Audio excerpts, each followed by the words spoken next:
जय जगन्नाथ बच्चों, welcome to AK sir in education में। बच्चों, आप में से अक्सर आपने कभी ना कभी मार्वल का ये वाला हल्क कैरेक्टर को जरूर देखा होगा, लेकिन ये क्या, यहाँ पर तो हल्क भाई की लेने के देने पड़ रहे हैं। जी हाँ, ये कोई ऐसा हथियार है जो कि बना है हमारा साउंड से, और ये होता है हमारा एक्विस्टिक वेव यानी साउंड वेव, जो कि साउंड की पावरफुल वर्जन यानी वाइब्रेशन के जरिए प्रोड्यूस होती है, जो कि हमारे हल्क भैया की हल्क भी पतली कर देने वाली है। तो बच्चों, तो साउंड की ताकत को देखते हुए चलिए आज हम लोग इस टॉपिक को शुरुआत कर लेते हैं, तो जिसका नाम है साउंड। तो चलिए सबसे पहले शुरुआत करते हैं डेफिनेशन से। साउंड होता क्या है? Sound is a form of energy which travels in the form of waves. It produces hearing sensation in our ears. तो साउंड बेसिकली होता है शक्ति का एक रूप जो कि हमें सुनने में मदद करती है। To produce sound we are to make vibrations in the body. तो कोई भी बॉडी को अगर हम लोग वाइब्रेट करेंगे तो वहाँ पर साउंड प्रोड्यूस होने लगेगा। तो इसे आप लोग कुछ एग्जाम्पल से समझ सकते हैं, जैसे कि अगर आप लोग एक ड्रम को हिट करेंगे तो वहाँ पर साउंड प्रोड्यूस होगा, और एक गिटार का स्ट्रिंग को अगर आप लोग डिस्टर्ब करेंगे यानी वाइब्रेट करेंगे तो वहाँ पर भी साउंड प्रोड्यूस होगा, और अगर एक ट्यूनिंग फॉर्क को अगर आप लोग हिट करेंगे तो वहाँ पर भी वाइब्रेशन की वजह से साउंड प्रोड्यूस होगा। तो साउंड प्रोड्यूस होने के लिए जो सबसे नेसेसरी कंडीशन होती है तो वो होती है हमारा वाइब्रेशन ऑफ द पार्टिकल और वाइब्रेशन ऑफ द ऑब्जेक्ट। तो जैसे कि हमने जाना है कि वाइब्रेशन बेसिकली होता क्या है, the to and fro motion of a particle about its mean position is known as vibration.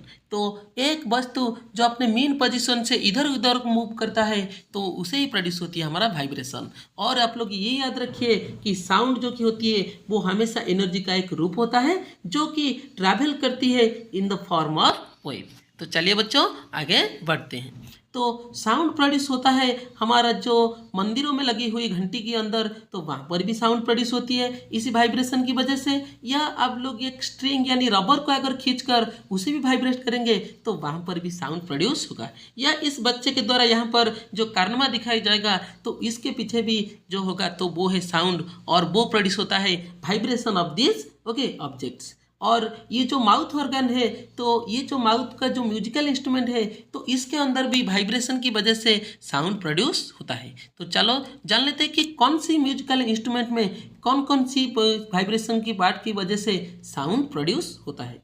तो सबसे पहले जो बीना, सितार और जो वायोलिन होती है, तो ये तीनों में जो स्ट्रेच स्ट्रिंग होती है तो वहाँ पर वाइब्रेशन की वजह से साउंड प्रोड्यूस होती है। और तबला, मृदंगम एंड ड्रम, ये तीनों में जो मेम्ब्रेन होती है यानी जो पर्दा होती है तो वो वाइब्रेट होने के बाद तो वहाँ पर साउंड प्रोड्यूस होती है। और शहनाई, फ्लूट और माउथ ऑर्गन जो होते हैं तो वहाँ पर जो एयर कॉलम है तो वहाँ पर वाइब्रेशन की वजह से तो एयर वाइब्रेट होने लगती है, तो अब क्या होती है कि वहाँ पर साउंड प्रोड्यूस होने लगती है। तो ये थी सारे म्यूजिकल इंस्ट्रूमेंट जहाँ पर कि हम लोग किसी भी तरह से उसे आघात करने के बाद यानी हिट करने के बाद या उसे उसके ऊपर फोर्स अप्लाई करने के बाद तो वो जब वाइब्रेट करती है तो वो वहाँ पर साउंड प्रोड्यूस करने लगती है।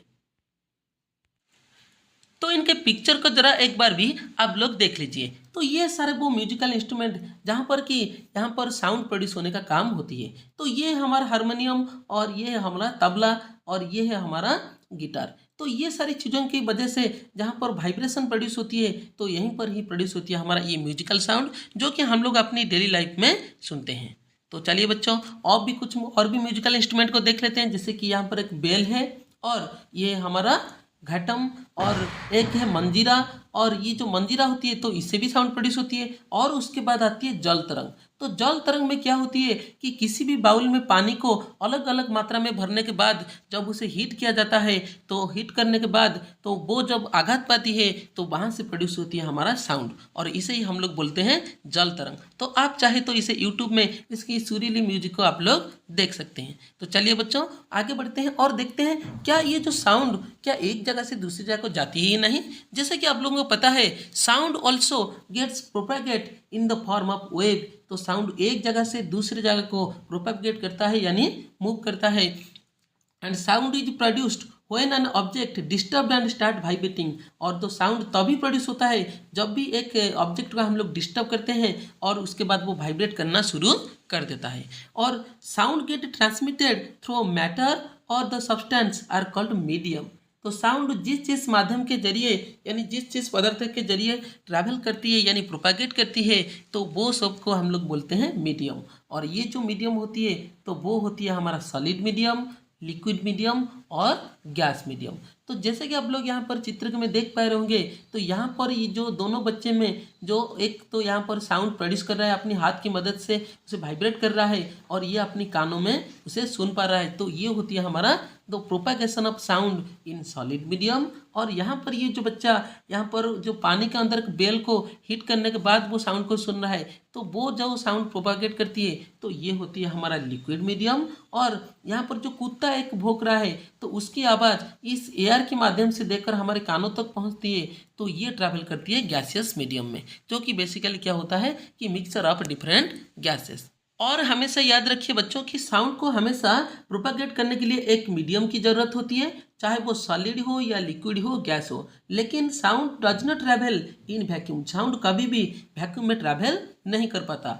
तो हम लोग यहाँ पर जैसे कि देख पा रहे हैं, ये जो दोनों बच्चे जो कि थ्रेड टॉय फोन का इस्तेमाल करके यहाँ पर सॉलिड माध्यम के जरिए अपने बातों को यहाँ पर सुनने की कोशिश कर रहे हैं। और जो व्हील होती है वो लिक्विड मीडियम में साउंड को छोड़कर वो क्या करती है, अपने प्रे यानी शिकार को पकड़ने का काम करती है।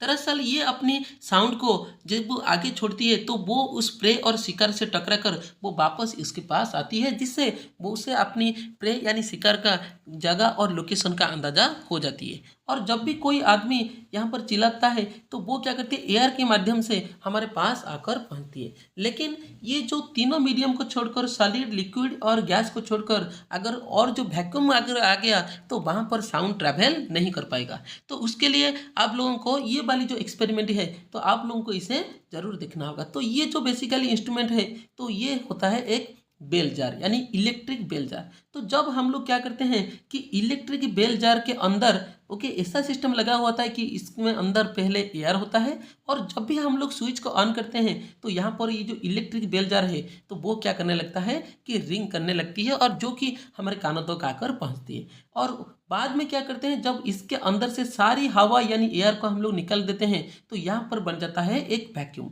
और अभी दोबारा अगर हम लोग क्या करेंगे, इसके अंदर स्विच ऑन करके उस इलेक्ट्रिक बेल को हम लोग रिंग कराएंगे तो देखेंगे कि वहाँ पर तो ये बेल हीट हो रहा है, और लेकिन हमें कोई भी यहाँ पर आवाज़ सुनाई नहीं दे रहा है। तो ये होती है एक एक्सपेरिमेंट जो कि बेसिकली ये दर्शाता है कि वैक्यूम में साउंड ट्रैवल नहीं कर पाता। साउंड को ट्रैवल करने के लिए हमेशा एक मीडियम की ज़रूरत होती है। और भी आप लोग हमेशा यहाँ पर याद रखिए कि जो साउंड होती है वो सॉलिड मीडियम में सबसे तेज़ी में ट्रैवल करता है, और उसके बाद होती है लिक्विड मीडियम, और जो सबसे कम तेज़ी से जो मीडियम में वो ट्रैवल करती है तो वो होती है हमारा गैसियस मीडियम। यानी ये जो एयर होती है तो साउंड की जो स्पीड होती है तो वो एयर में सबसे कम होती है। और यही वजह है कि बच्चों की जो लाइटनिंग और थंडर दोनों एक साथ में ही सृष्टि होने के बाद हमें सबसे पहले लाइट दिखाई पड़ती है और उसके बाद सुनाई देती है साउंड यानी थंडर। तो ये सब इसीलिए होता है क्योंकि जो साउंड का स्पीड होती है तो वो जो लाइट की स्पीड से बहुत ही कम होती है। क्योंकि लाइट की स्पीड ज़्यादा होती है तो इसीलिए सबसे पहले हमें लाइट दिखाई पड़ती है, और क्योंकि जो साउंड की स्पीड होती है वो कम होती है तो इसीलिए जो लाइटनिंग के कई समय बाद यानी थोड़ी समय बाद ही हमें थंडर यानी जो आवाज़ है तो वो हमें सुनाई देती है। तो चलिए बच्चों, अब हम लोग ये जानने की कोशिश करते हैं कि ह्यूमन बीइंग में ये जो साउंड होती है वो कैसे प्रोड्यूस होती है। तो in humans sound is produce by the voice box और लैरिंक्स। तो बेसिकली जो ह्यूमन होती है तो उनके अंदर वॉइस बॉक्स या लैरिंक्स की मदद से साउंड प्रोड्यूस होती है। And it is the upper part of the wind pipe. तो ये विंड पाइप का ऊपरी हिस्सा होती है, और two vocal cords are stretched across the voice box leaving a narrow slit. तो ये जो दो है यहाँ पर ये जो वोकल कर्ड है तो वो क्या कर रहे हैं यहाँ पर नैरो स्लिट यहाँ पर प्रोड्यूस कर रहे हैं। तो इन्हीं नैरो स्लिट की वजह से जब क्या करती है कि लंग्स एयर को छोड़ती है बाहर, तो यही जगह पर जो ये जो स्लिट है तो वो वाइब्रेट करने के बाद यहाँ पर प्रोड्यूस होती है साउंड। यानी when the lungs force the air through the slit it vibrates and produce sound. तो यही वजह है कि बच्चों कि ह्यूमन के जो वोकल कर्ड यानी जो दोनों वोकल कर्ड है तो वहीं पर ये वाइब्रेट करने की वजह से साउंड प्रोड्यूस होती है। तो अगर आप लोग बच्चों कि अभी भी अपने गले के ऊपर अगर आप लोग हाथ रख के अब बात करोगे तो आपको ये जो वाइब्रेशन प्रोड्यूस हो रही है तो वो भी आप लोग महसूस कर सकते हैं। तो चलिए बच्चों आगे बढ़ते हैं। तो आगे बढ़कर आप लोगों को मैं ये बताना चाहूँगा कि जो बेसिकली जो एडल्ट मैन होते हैं तो उनका जो वोकल कॉर्ड का जो लेंथ होती है यानी जो लंबाई होती है तो वो होती है हमारा 20 मिलीमीटर लॉन्ग, और जो वोमेन के केस में ये होती है हमारा 15 मिलीमीटर लॉन्ग। तो यही वजह है कि बच्चों की जो मेल होते हैं तो उनकी जो वॉइस है तो वो उतनी अच्छी हमें सुनाई नहीं देती, और जो मेल के बदले में जो फीमेल होते हैं तो उनका जो वॉइस होती है, क्योंकि ये पतली होती है उनकी वोकल कॉर्ड बहुत ही छोटी होती है, तो इनकी जो आवाज़ होती है वो बहुत ही मधुर सुनाई पड़ती है। तो चलिए बच्चों, अब हम लोग ये जानते हैं कि कैसे हम लोग अपनी ईयर की मदद से सुन सकते हैं। Sound enters the ear through the ear canal. तो ईयर कैनल के मदद से साउंड हमारे शरीर के अंदर जाने की कोशिश करता है, तो जो कि बेसिकली होता है हमारा outer part of the ear, and it makes the eardrum to vibrate. तो यहाँ पर होता है कान के जो मिडिल ईयर होती है तो वहाँ पर होती है एक ईयर ड्रम जो कि क्या करती है कि वाइब्रेट करने लगती है, और eardrum sends the vibration to the inner ear. और इनर ईयर की और ये क्या करता है, वाइब्रेशन होने के बाद इसके साथ जो सारे बोन्स अटैच होते हैं तो वो भी वाइब्रेट करने लगती है, और जो साउंड होती है वो ट्रैवल करती है हमारे इनर ईयर की ओर, and from there the signal goes to the brain and then we hear the sound. और यहीं से ही नर्व के जरिए ये सारी जो साउंड की जो वाइब्रेशन है वो जाती है हमारे ईयर में, और ईयर से ही ये जाती है हमारा ब्रेन, और ब्रेन के जाने के बाद ब्रेन ही हमें ये एहसास देता है कि कौन सी साउंड कहाँ से आया है, और ये कौन सी मशीन से या किसी इंसान का आवाज़ है, तो उससे आइडेंटिफाई करने में ये मदद करता है। साउंड जो कि प्रोड्यूस होती है हमारा वाइब्रेशन की वजह से, और ये वाइब्रेशन होता क्या है, vibration is the to and fro motion of an object and it is also called as oscillatory motion, जिसे कि आपने पहले से जाना होगा। अगर कोई ऑब्जेक्ट है तो वो अपनी मेन पोजीशन से इधर और उधर को जाने लगती है तो उसे ही हम लोग बोलेंगे ओसिलेटरी मोशन। तो जो कि यहाँ पर देख पा रहे होंगे ये एक सिंपल पेंडुलम की मोशन होती है जो कि बेसिकली होता है ओसिलेटरी मोशन, और ये जो पेंडुलम का ओ वाला पोजीशन होती है तो इसे हम लोग बोलते हैं मीन पोजीशन, और ये जितनी दूरी तक मैक्सिमम जाती है यानी ए और बी को हम लोग बोलते हैं एक्सट्रीम पोजीशन। तो अगर किसी भी झूले हुए पेंडुलम को अगर हम लोग ए के पास लाएंगे और इसे छोड़ देंगे तो ये ए से बी तक जाएगा और फिर से वापस ए तक आएगा, तो इसे ही बोलते हैं हम लोग एक कंप्लीट ओसिलेशन। क्या कहते हैं बच्चों, कंप्लीट ओसिलेशन। और ओ से ए तक और ओ से बी तक ये जो मैक्सिमम डिस्टेंस होती है तो उसे ही बोलते हैं हम लोग एम्पलीट्यूड। क्या बोलते हैं बच्चों, एम्पलीट्यूड। और ये ए से बी तक आने में और बी से ए तक जाने में जितना समय लेता है तो उसे ही हम लोग बोलते हैं टाइम पीरियड। क्या बोलते हैं बच्चों, टाइम पीरियड। और इसके बाद 1 सेकेंड में ये जितना कंप्लीट ओसिलेशन करता है तो उसे ही हम लोग बोलते हैं फ्रीक्वेंसी। क्या बोलते हैं बच्चों, फ्रीक्वेंसी बोलते हैं। और बेसिकली जो फ्रीक्वेंसी का यूनिट होती है तो वो होती है हमारा हर्ट्ज। इसे हमेशा ध्यान में रखना, यानी द नंबर ऑफ ओसिलेशंस पर सेकेंड इज कॉल्ड फ्रीक्वेंसी। यानी 1 सेकेंड में ये जितनी ओसिलेशंस कंप्लीट करेंगे ये पेंडुलम तो उसे ही हम लोग बोलेंगे फ्रीक्वेंसी, और इसका जो यूनिट होती है तो वो होती है हमारा हर्ट्ज। ओके बच्चों, तो ये जो टर्म्स है इसे हमेशा याद रखना। और इन्हीं जो एम्पलीट्यूड और फ्रीक्वेंसी ये दोनों के ही ऊपर निर्भर करते हैं कि साउंड के 2 कैरेक्टरिस्टिक्स जो कि बेसिकली होता है हमारा लाउडनेस एंड पिच। तो सबसे पहले हम लोग लाउडनेस को जानने की कोशिश करते हैं। Loudness of sound depends upon the amplitude of vibration.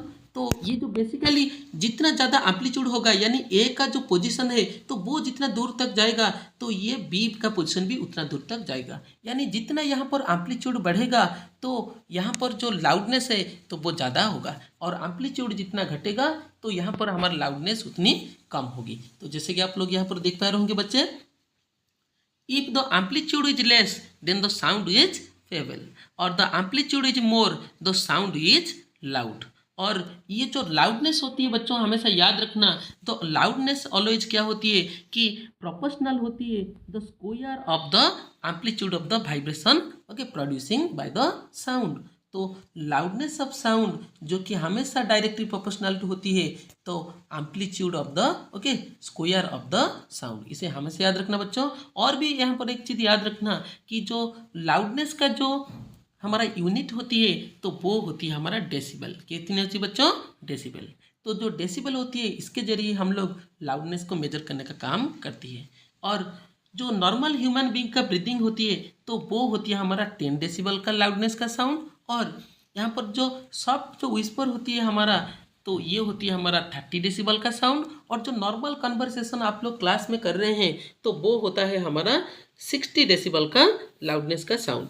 और जो बीजी ट्रैफिक में अगर आप लोग जो साउंड सुनते हैं तो वो होती है हमारा 70 डेसिबल का साउंड। और जो फैक्ट्री में जो आवाज़ निकलती है तो वो होती है 80 डेसिबल का साउंड। और यह भी ये याद रखिए बच्चों कि जो 80 डेसिबल से ज़्यादा जो साउंड होती है, जो लाउडनेस का साउंड होती है, तो वो हमारे लिए बहुत ही हानिकारक होती है। और इसीलिए मैं हमेशा ये बोलता हूँ कि जो आप लोग जो डीजे के पास जाकर जितना ज़्यादा साउंड में आप लोग वहाँ पर सुनते हैं तो उस जगह से आप लोग हमेशा दूर रहिए, क्योंकि इसकी वजह से क्या हो सकती है, आप लोगों के जो परमानेंट हियरिंग लॉस होने का भी चांसेस रहती है। और अब हम लोग जानते हैं कि ये जो पिच होती है तो उसके बारे में जानते हैं। The pitch of sound depends upon frequency of vibration, यानी कोई भी ऑब्जेक्ट उसका फ्रीक्वेंसी जितना ज़्यादा होगा तो उसका जो पिच है वो उतना ज़्यादा होगा, और अगर उसकी फ्रीक्वेंसी कम होगा तो उसका भी जो पिच होगा तो वो भी लो होगा। If the frequency is less then the sound has low pitch sound.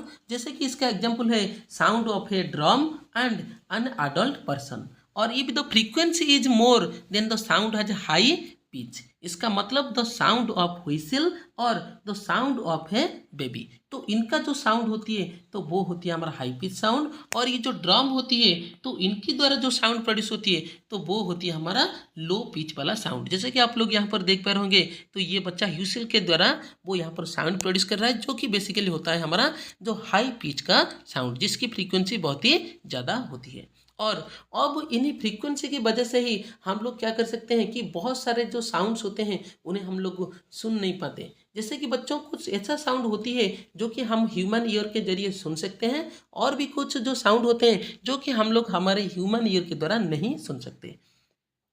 जो साउंड होता है जिसको कि बेसिकली हम लोग सुन सकते हैं ह्यूमन ईयर के द्वारा, तो वो होती है हमारा ऑडिबल साउंड। और इन ऑडिबल साउंड की जो फ्रीक्वेंसी का रेंज होती है तो वो होती है हमारा 20 हर्ट्ज से 20,000 हर्ट्ज। तो यानी बिटवीन 20 टू 20,000 वाइब्रेशन पर सेकेंड की जो साउंड है तो उसी साउंड को ही हम लोग सुन सकते हैं, जैसे कि बेसिकली एक ड्रम का साउंड हो या व्हिसिल का साउंड हो। तो इनऑडिबल साउंड क्या होती है बच्चों कि जो कि बेसिकली 20 हर्ट्ज से बहुत ही कम होती है जिनकी फ्रीक्वेंसी, और 20,000 हर्ट्ज से जिनकी जो फ्रीक्वेंसी है वो ज़्यादा होती है, तो वो वाली साउंड होती है इनऑडिबल साउंड, जो कि बेसिकली ह्यूमन ईयर के द्वारा नहीं सुना जा सकता।